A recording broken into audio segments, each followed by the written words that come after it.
وہ حضور علیہ الصلوۃ والسلام زمین پر ہے، ام ہانی کے گھر سوئے ہوئے ہیں اور فرشتوں کی جماعت آ جاتی ہے، وہ کہتے ہیں کہ یا رسول اللہ اٹھ جائیے، تشریف لے آئے، آج آپ نے آسمانوں کی طرف آنا ہے، سیر کرنا ہے۔ وہ 1,24,000 کم بیش آپ کے انتظار میں بیٹھے ہیں، کہاں؟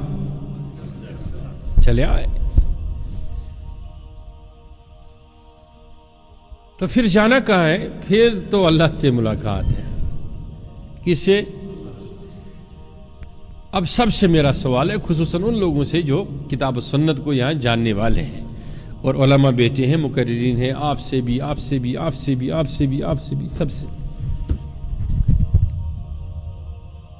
اگر قرآن ہے نحن اقرب الیہ،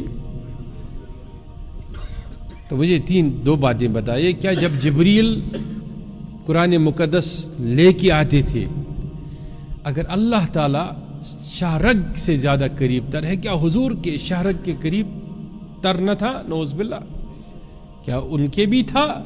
اگر ان کے بھی تھا یا ان کے بھی ہے تو وہیں سرگوشی فرما کر مبارک کان میں وہ آیت کیوں نہیں فرمائی؟ وہ تو ادھر ہی قریب تھے، کیوں عرش سے لے کے آئے اس آیت کو؟ ایک دعوت ہے، سمجھا با؟ تو دوسری بات، کیا حضور علیہ الصلوۃ والسلام کے بارے میں یہ حدیث نہیں اور قرآن کی آیت بھی ہے نا؟ اور اس قرآن کی آیت کی دلالت میں تو علماء نے اس حدیث کو پیش کیا کہ آپ سب وہ بیان کرتے ہیں کہ حضور علیہ الصلوۃ والسلام نے استسقاء کی نماز کے دوران اپنا مبارک ہاتھ یوں جنت میں لے لیا اور فرمایا کہ میں نے خوشے جنت کو پکڑا، ادھر لانے کا ارادہ کیا، پھر چھوڑ دیا۔ کیوں چھوڑ دیا؟ اس لیے کہ وہ کبھی ختم نہ ہوتا، جب تک دنیا باقی تھا تب تک وہ یہیں رہتا۔ تو جو نبی جنت میں مبارک ہاتھ لے جا سکتا ہے، کیا وہ نبی اپنی آنکھوں سے خدا کو نہیں دیکھ سکتا؟ یہ بھی سوال ہے نا۔ پھر اوپر جا کر دیکھنے کی کیا ضرورت تھی؟ اب ایک اور مسئلہ اس کے بیچ میں ہے، وہ حضور فرماتے ہیں کہ جب مجھے اٹھایا گیا، مجھے ایک سواری پہ بٹھایا گیا، اس سواری کا نام کیا تھا؟ براق۔ براق بولتے کس کو ہے؟ برق بولتے ہیں بجلی کو، وزمل، ان سب کو جمع کیا جائے تو براق بن جاتا ہے، یعنی کہ اس کی چلنے کی شدت، حرارت جو تھی وہ اتنی تھی۔ تو اس پہ حضور علیہ الصلوۃ والسلام کو بٹھایا گیا۔ ایک وجہ، ظاہری وجہ اس کا یہ ہے کہ اصل میں حضور علیہ الصلوۃ والسلام اس سال بڑے غمگین تھے، رنجیدہ تھے، کیونکہ پیاری زوجہ محترمہ حضرت خدیجہ الکبریٰ ان کا انتقال ہو گیا، اور پیارے چچا جان کس کا؟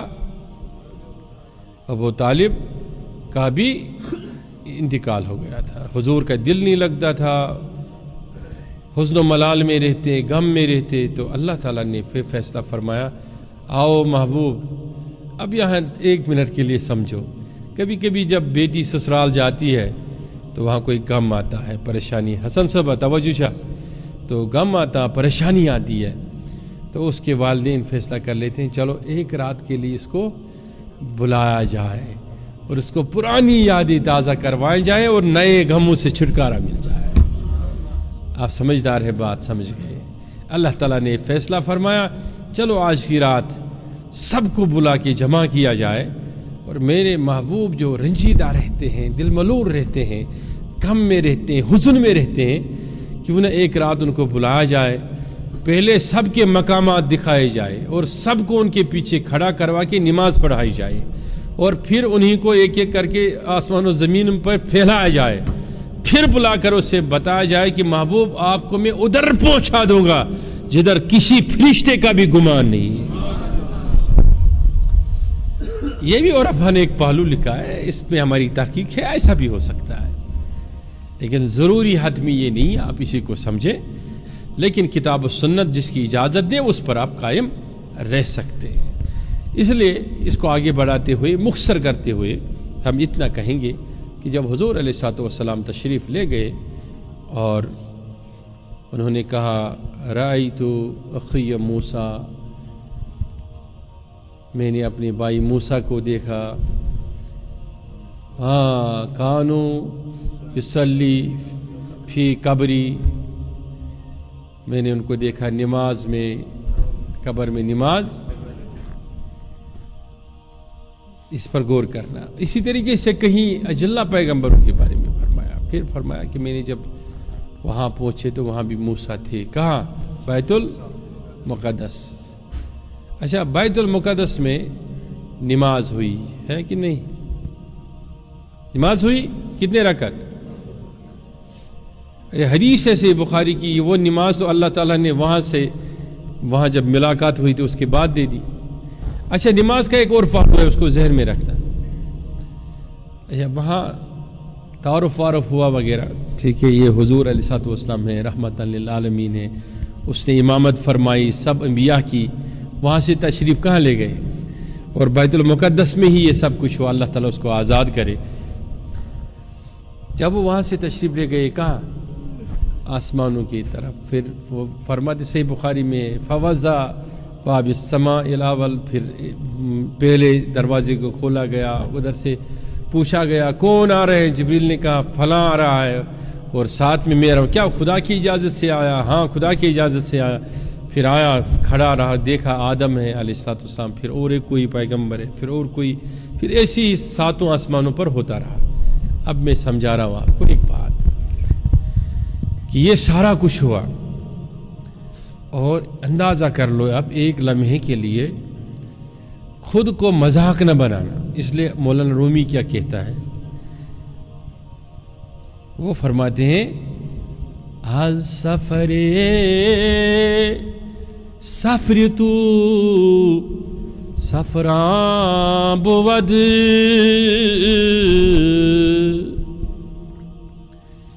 تمہیں جس طرف جانا ہوگا نا، جس شہر کی طرف، اپنے دوستوں میں بیٹھ کے اسی شہر کا نام لو، مجھے اس شہر میں جانا ہے۔ جس شہر کے بارے میں آپ کو نہ معلوم ہے اور نہ ہی آپ زیادہ راہ رکھتے ہیں، نہ طاقت اور توانگری رکھتے ہیں، اس شہر کا نام لے کے وہ اپنا مذاق مت بناؤ۔ وہ کہتے ہیں اگر تمہیں معراج کی پڑی ہے، معراج کرنی ہے نا، تو تمہیں فرشتہ سینہ چیرنے کے لیے نہیں آئے گا، تمہیں یا خود اپنا سینہ چیرنا ہے یا کسی کامل کے سامنے لیٹ جانا ہے تاکہ وہ تمہیں اللہ کے محبت کی چھری سے سینہ کاٹ دے۔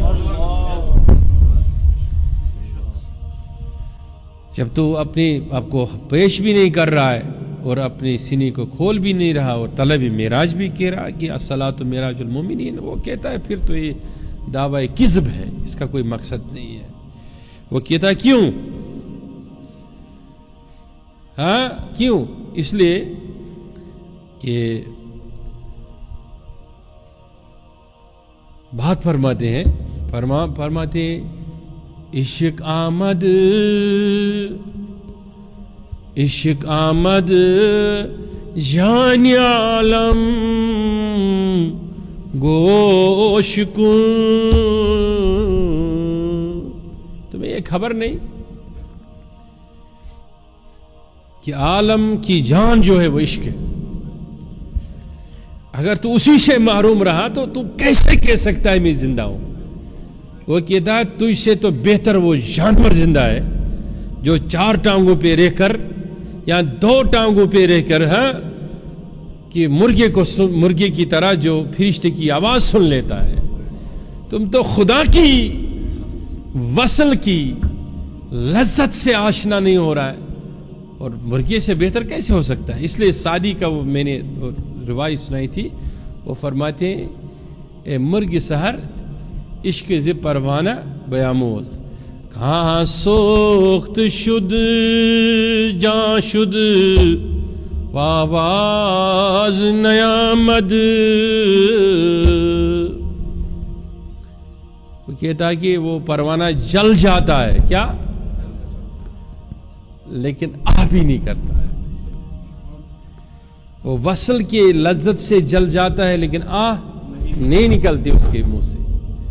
تو فرشتے کو سن کے آذان دے رہا ہے، پھر فرماتے ہیں کہاں گر کے خبر شد خبرش باز نیامد.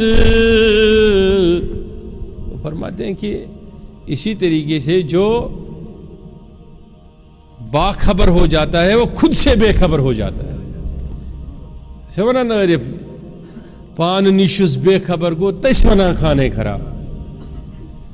جو باخبر ہو جاتا ہے وہ اپنے آپ سے بے خبر ہو جاتا ہے. تو بے خبری کا یہ دنیا ہے اصل میں. کیا جب حضور تشریف لے گئے تو پھر اللہ تعالیٰ نے رفتہ رفتہ رفتہ رفتہ جو کچھ مقصد تھا وہ دکھایا. معراج میں آپ نے سنا ہے. اور بتانا یہ چاہتا ہوں کہ جب مبارک سینہ کھولا گیا تو کہتے ہیں اس میں حضور علیہ الصلوۃ والسلام کی حدیث سے اس میں سے نکالا گیا کچھ, وہ پھینکا گیا. وہ تھا کیا؟ پھر جب ملاقات ہوئی, بس وہ ملاقات کے بارے میں ہم کہیں گے, اور ایک 2:30 بجنے کو ہے, ہم اختتام کر رہے ہیں اس مجلس کا, کیونکہ یہ لطف کی باتیں ہیں کہ بھی انسان کو تھکا نہیں سکتی ہے. کیونکہ یہاں کہتے ہیں کہ جتنا دیر ہو جائے اتنا سویر ہو جائے گا. سمجھ گئے میری بات کو؟ تو مقصد یہ ہے کہ وہ پہنچے, سب سے مل کے پہنچے. کتنا ٹائم لگ سکتا ہے؟ ابھی سائنس ہے, وہ کہتے ہیں ارتقائی سائنس میں سائنسدانوں کے تخیلات بدلتے رہتے ہیں. کوئی یہ نہ کہتا کہ میں سائنس کا پرندہ ہوں اور جو کچھ یہ لوگ بول رہے ہیں اس کی کوئی حقیقت نہیں. 200 سالہ سائنس کی تاریخ پہ اٹھ کے کوئی مجھ سے بات کرے, میں اس کو بتا دوں گا کہ ایک وقت میں بڑے بڑے سائنسدان لکھتے تھے, کہتے تھے, کتابیں اور یونیورسٹیاں قائم کی گئی کہ یہ جو ستارے ہیں یہ میخیں ہیں, پہاڑ ہے آسمان کے. پھر ان کا نظام بدلتا رہا. پھر وہ کہتے رہے کہ کہکشاں کا کوئی وجود ہی نہیں ہے, کوئی تارا سیارہ گھومتا نہیں ہے. تو اس طریقے سائنس کے بھی تجربے بدلتے رہتے ہیں, لیکن مصطفیٰ کا تجربہ کبھی نہیں بدل سکتا. عارف کا تجربہ بتاؤ نا کبھی بدل گیا؟ بتاؤ, سمجھا مجھے. 1000 فتوے بدل سکتے ہیں. رومی کی پیش کردہ دلیل یا ابن العربی کی پیش کردہ دلیل بدل کے دکھا مجھے, ساری زندگی پیچھے چلوں گا. وہ اصل میں یار کو دیکھ دیکھ کے بتایا گیا نا, کہ وہ جامی سے کسی نے پوچھا نا, آپ نے تو حضور کے زلفوں کے بارے میں اتنا کہہ دیا, تو آپ کو کیسے پتا چلا کہ زلفوں کے اندر اتنے خم ہیں؟ کہا کیوں نہیں لکھا, گن گن کے لکھ لیے. سمجھ گئے میری بات کو؟ تو وہ گن گن کے لکھنا الگ ہے, سن سن کے لکھنا الگ ہے. تو ہم سن سن کے غازی ہو گئے, وہ گن گن کے اللہ اکبر نہ غازی ہوئے نہ نمازی ہوئے. وہ کہتے ہیں ہم اپنے آپ سے بے خبر ہو گئے. تو جب پہنچے نا عرش پہ, وہ عرش پہ پہنچ گئے نا, ایک کسی اردو شاعر کا ایک کلام ہے اس پر, حالانکہ علماء اہل سنت کے ہاں اس کو صحیح نہیں مانا جاتا ہے, اس پہ فتویٰ ہے. وہ میں کلام تھوڑا آگے پڑھوں گا, اگر مجھے یاد آیا ذہن میں رہا تو مختصر یہ کہوں گا کہ جب وہ پہنچے کہاں, وہ آپ نے سنا ہوگا, پڑھا ہوگا, جبریل سے بات ہوئی, ادھر سے آگے کوئی نہیں جائے گا وغیرہ وغیرہ. لیکن بتانا یہ چاہتا ہوں کہ سائنسی انقلاب میں ابھی تک یہ اتنا ہوا کہ وہ کہتے ہیں مریخ کو ہم ڈھونڈ رہے ہیں اور اس پر آثار زندگی کو بھی تلاش کر رہے ہیں. کبھی امریکہ اپنا روبوٹ ادارتا ہے, کبھی چائنا بولتا ہے, کہیں چیزیں. اب اس پر بھی کوئی مسلمان مومنین کی تحقیق نہیں ہے کہ چاند پر اترا بھی کوئی کہ نہیں اترا ہے, وہ چاند ہی ہے جس پہ اترتے ہیں, پتہ نہیں. میں کہتا ہوں ہو بھی سکتا ہے, صحیح بھی ہے, لیکن اتنا تو طے ہے کہ سورج کے بارے میں بھی اب سائنس نے یہ گمان اور قیاس مکمل کر دیا کہ سورج ہے آگ کا گولا. لیکن سورج کے اوپر آسمان ہے، اس پر سائنس ابھی خاموش ہے. وہ کہتے ہیں کہ ہے کہ نہیں آسمان کا وجود کہ نہیں ہے. کب تک لوگ آسمان پر جائیں گے؟ کب وہ دروازہ کھلے گا؟ پہلے آسمان کا، پھر دوسرا، پھر تیسرا، پھر چوتھا، پھر پانچواں، پھر چھٹا، پھر ساتواں. لیکن عارفین کے ہاں وہ کہتے ہیں کہ ہم اپنے خیال یار میں اتنے ڈوب گئے کہ جس انداز سے محبوب کے لیے وہ دروازے کھولے گئے، ہمارے لیے بھی روز ایسے کھلتے رہتے ہیں. فرق ہے وہ بروح بجسد گئے، لیکن ہم اپنے تصور اور تخیل سے وہی چیز ڈھونڈ کے آپ کو بتا رہے ہیں کہ ہمارے محبوب نے جو کچھ کہا وہ صحیح ہے، لیکن سائنس کے ارتقائی منصوبے سے بہتر ہے ان کی باتیں. اب سمجھنا. تو 7ویں آسمان سے آگے چلے. چلو ٹھیک ہے، جبریل نے کہا کہ مجھے بھی لے جاؤ. یہ بھی لوگ پڑھتے ہیں، کچھ کہتے ہیں کہ جبریل نے کہا کہ اگر میں جاؤں گا تو میرے پر جل جائیں گے. تیز حسن صاحب کہیں چیزیں ہیں اس بار، جو کچھ بھی ہے چلو صحیح ہے. لیکن کہتے ہیں کہ حضور علیہ الصلوۃ والسلام نے سب کچھ لوٹایا اپنی زندگی مبارک میں. جبریل نے جب کہا تھا کہ وہ طائف میں آپ کے کام آتا ہوں، تو حضور علیہ الصلوۃ والسلام نے فرمایا نہیں، میرا رب مجھے دیکھ رہا ہے. یہاں ایک بات بتانے جا رہا ہوں کہ جب تک حضور علیہ الصلوۃ والسلام کو طائف میں پتھر نہیں لگتے، فرشتے کیسے آ جاتے حضور کے پاس؟ یہ لازم ملزوم ہے نا. جب تک آپ جلیں گے نہیں تو سیدھی سی بات ہے آپ سونا کیسے بن سکتے ہیں؟ اللہ تعالیٰ آپ کو غموں کے آندھی میں، پریشانیوں کی بھٹی میں پکا کر اپنے لائق بنانا چاہتا ہے. درویشی ہے اسی چیز کا نام کہ بابا داؤد خاکی سے لباس فاخرہ چھین کر اس کو ننگے پیر نچایا جائے، دوڑایا جائے، یس، پھر اس چیز پر پہنچایا جائے کہ جس چیز کی اس کو طلب تھی. میں نے کئی واقعات آپ کو سنائے ہیں، کہیں ورفا کی دنیا میں کتنی چیزوں سے گزرے. تو اس میں جو آپ 4 نفس کہتے ہیں تو ہمارے نزدیک میں وہ 7 ہے، ہماری تحقیق اس پہ ہے. تو انسان جب امارہ سے نکلتا ہے، جب یہ لوامہ میں آ جاتا ہے نا، تو لوامہ میں کیا ہوتا ہے کہ ایک ہی انسان کے 4 وجود ہو جاتے ہیں. کتنے؟ اب میں معراج کی تحقیق کے بارے میں آپ کو جملہ بولنے لگا ہوں، یہ سمجھ لینا. آپ کہتے ہیں کہ موسیٰ ادھر بھی ملے، موسیٰ ادھر بھی ملے علیہ الصلوۃ والسلام، موسیٰ آسمان پہ بھی ملے، کہتے ہیں کہ نہیں قبر میں بھی ملے. سچ ہے. جب عارف لوامہ میں، وہ تو نبی ہے، رسول ہے، وما ينطق عن الهوى. جب عارف لوامہ میں آ جاتا ہے تو انسان کی ایک ہی وجود کے 4 مراکز ہو جاتے ہیں.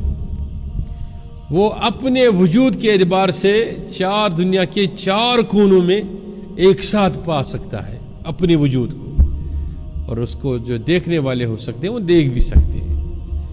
یہ کوئی اتنا بڑا مقام نہیں ہے کہ جس کو کوئی حاصل نہیں کر پائے. تو اسی لیے جو ہمارا تہی زمان اور تہی مکان کا عقیدہ ہے وہ سچ ہے کہ ہم سمجھتے ہیں کہ جو لوامہ سے گزر جائے گا وہ ایک ہی وقت میں 70 مقامات پہ ہو سکتا ہے، 100 پہ ہو سکتا ہے. وہ اس کی وجود پر منحصر ہوتا ہے. جیسے آپ نے غوث اعظم کی کرامتی سنی، جیسے شاہ ہمدان کے بارے میں آپ نے سنا، یا کہیں اور افا کے بارے میں سنا.